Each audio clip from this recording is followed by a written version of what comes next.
Hello Internet, welcome back to another episode of The Legend of Zelda Ocarina of Time. In the last episode, we did a whole trade sequence in order to get ourselves the Goron sword, a new two-handed weapon that won't break when it smacks something 4 times. This time, we're going to be heading to the Water Temple to hopefully help the Zoras out, since Zora's domain is completely frozen. And in order to do that, we are going to play the Serenade of Water.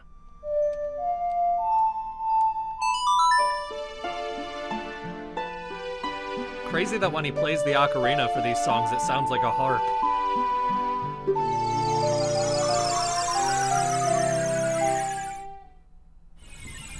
This will warp us to Lake Hylia.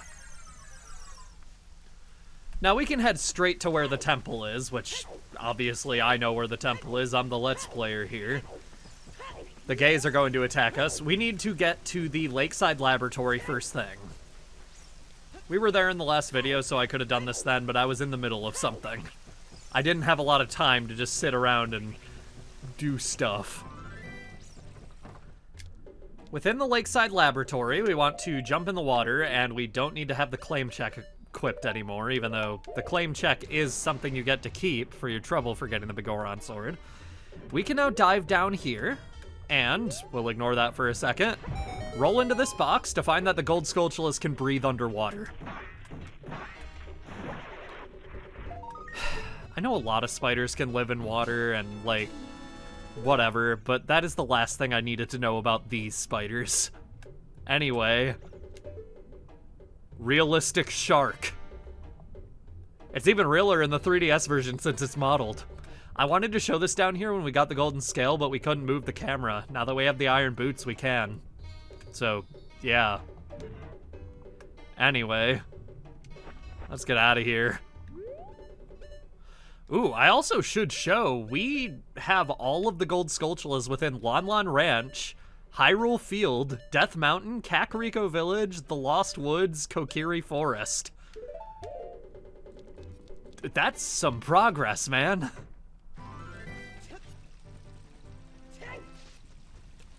As you approach Lake Hylia, the music will cut out really suddenly.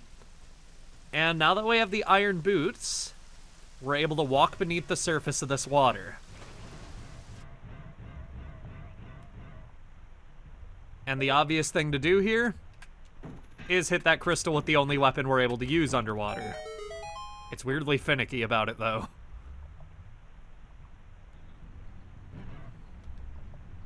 Alright. Let's head in. Welcome to the Water Temple. This temple is the least favorite of many, many people, but to be frank, I really don't think it's that bad. It can get confusing if you miss a key, but at least once we've cleared the main room, things are just gonna start flowing at some point, and yeah, I do like this dungeon. Alright, first things first. There are blue Tektites in here. We're going to ignore them for now. They can't bother us if we're under the water. There's a golden eye switch. We can't do anything with that even if the water level were lower. Once we're down here, we want to find literally the last room I check, of course, and these new enemies are called spikes. Once they hit you, they turn into rocks, and if you hit them while they are spiky with the hook shot, they will turn into rocks as well. And then you can just destroy them with the hook shot. They can swim, so even if you take off the iron boots to swim up, they'll still bother you. This room, you can tell it's the right one by the fact that there's 2 torches in front of it. This is our first destination of the day. Oh, you.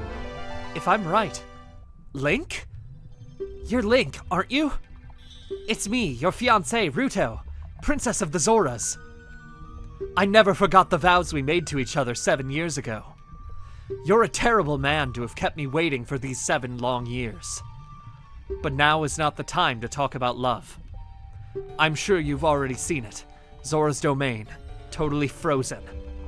A young man named Sheik saved me from under the ice. But my father and the other Zoras have not yet. Oh, I saved your dad, don't worry. I want to save them all. I want to save Zora's domain. You have to help me. This is a request from me, the woman who is going to be your wife. Link, you have to help me destroy the evil monster in the temple, okay? Inside the water temple, there are 3 places where you can change the water level. I'll lead the way. Follow me, quickly. She'll swim upwards.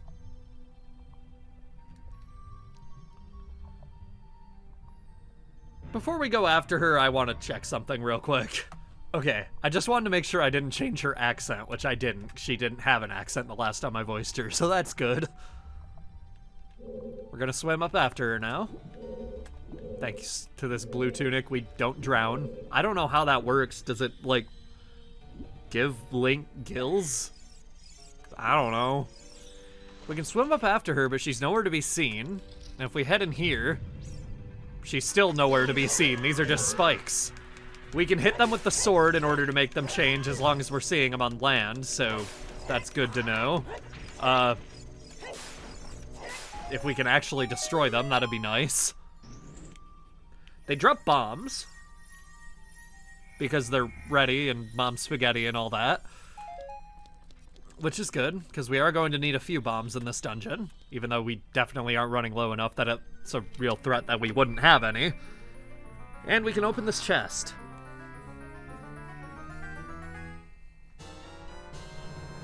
Dungeon map. I forgot to say, but while I've been glazing Deku Nuts in this entire Let's Play, they can be used to stun those spikes, so yeah, Deku Nuts are still useful even this far in. Anyway, we have our dungeon map now, and Princess Ruto really is nowhere to be seen. It's a little unfortunate, but we should probably be assuming the worst given what's happened to the other sages. Up here we can see this wall that is very clearly bombable, however bombs are not usable underwater, so we're going to have to change the water level. Which is why I don't know why I started going backwards instead of changing the water level.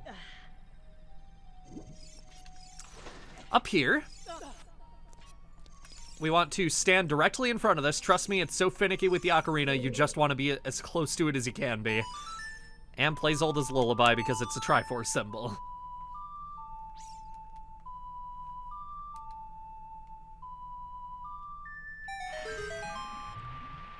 This will lower the water level to its lowest, which is good. That's what we need.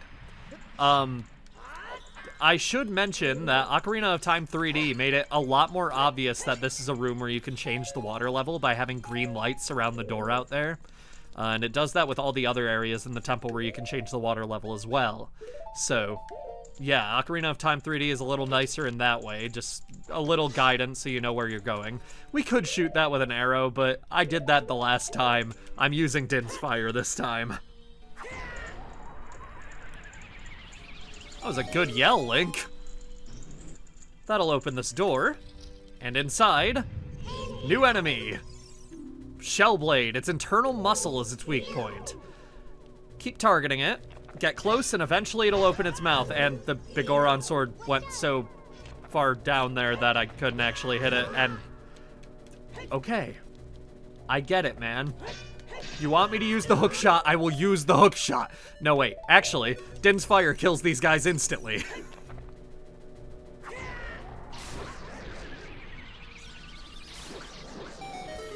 You can hit them with your sword, but it's just so much easier to use Din's Fire, whatever. And it's also easier to use the hook shot, which you should get used to because we're going to be underwater for most of this dungeon. And there's our first small key. Nice. That's the only thing left in this room, so let's head back to the main room. Directly to the left of us now is going to be the south exit, and that is what we want to take next, because there is a very clearly bombable floor here. I'm second guessing myself for no reason. Want to place a bomb on this weird looking floor, and then put the hook shot back because we need it in this dungeon. Which will show us some water we can jump into and sink in. Down here, Shellblade. Hookshot will just easily kill it in one hit once it opens its mouth, so yeah. Once it opens its mouth, I say like it's not a clam, but, you know. I'm not an expert on clam biology. What do I know? I want to step on this switch and get up here, because now that the water level in this one room has risen, don't worry, that's not the whole dungeon, we can get up here and kill these Tektites in one hit thanks to the Bigoron sword, which is nice. And that switch, we want to charge a spin attack to hit it from here. In Ocarina of Time 3D, that switch was moved to be outside of this gold Skulltulous cell, so yeah, it's a bit nicer there. Like, you don't need to remember how the spin attack works for it, so there's that going for you, Ocarina of Time 3D players. I know some of you have been playing along with it. This is the dungeon where you're probably going to notice the most changes in that version of the game. Even down to just having the iron boots equipped on a button. Luckily, I'm playing Ship of Harkinian, so I can do that too, but in the N64 version, I cannot stress enough that every time you need to go into this menu and then go back and then go over here and then equip it, which can get on your nerves. It's not that big a deal. Again, in my test playthrough, it did not bother me at all, but it's just a small thing. Gamers get annoyed easily at minor inconveniences. You know how it is. Speaking of minor inconveniences, I hear spikes. Get out of here. Our next stop is going to be the west entrance down here, where there's this big block. I'm gonna start pushing it. I can hear Tektites. They will jump down from the top floor to come and ambush you even when the water is this low, so yeah, it's kind of annoying. Push that down and then get down here. Now the Tektite can no longer bother me. Tektites can't dive at least, so once you've like gone underwater, they aren't a big deal anymore. And we can swim our way up here. There's another Tektite in this room. I'm not overly concerned about it. Hit that with our sword, which is big enough to hit it even from here. And there's a... I know it's pronounced geyser, but in Xenoblade Chronicles, they pronounce it geezer. And you've heard this story in Chugga Conroy's videos 1,000 times, but... I don't think geyser is even spelled that way in the UK.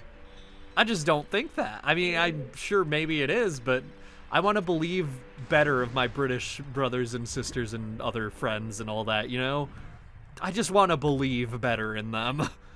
In this room, there's a current up there, so if you aren't heavy enough, it will be pretty hard to maneuver over there. We want to use that to hit that switch, then we want to hookshot over here, which I might have taken too long on. No, I didn't. And we can just swim above those guys to not have them be a problem. If you try to get through there with the iron boots, it'll be really annoying, trust me. Here's our second small key. Nice. And we can smack this crystal to get back. I think you're starting to see this dungeon does have a lot of back and forth from the main room, which isn't a big deal. It can get annoying at certain points when you get lost because you miss a key or something, but for all intents and purposes right now, it's not a big deal. It's just a tiny bit annoying. Oh, right.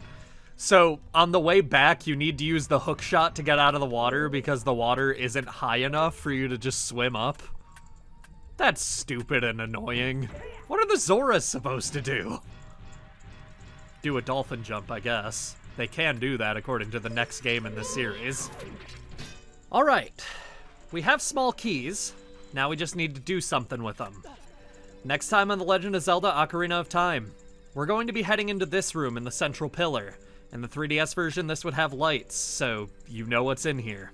See you guys then.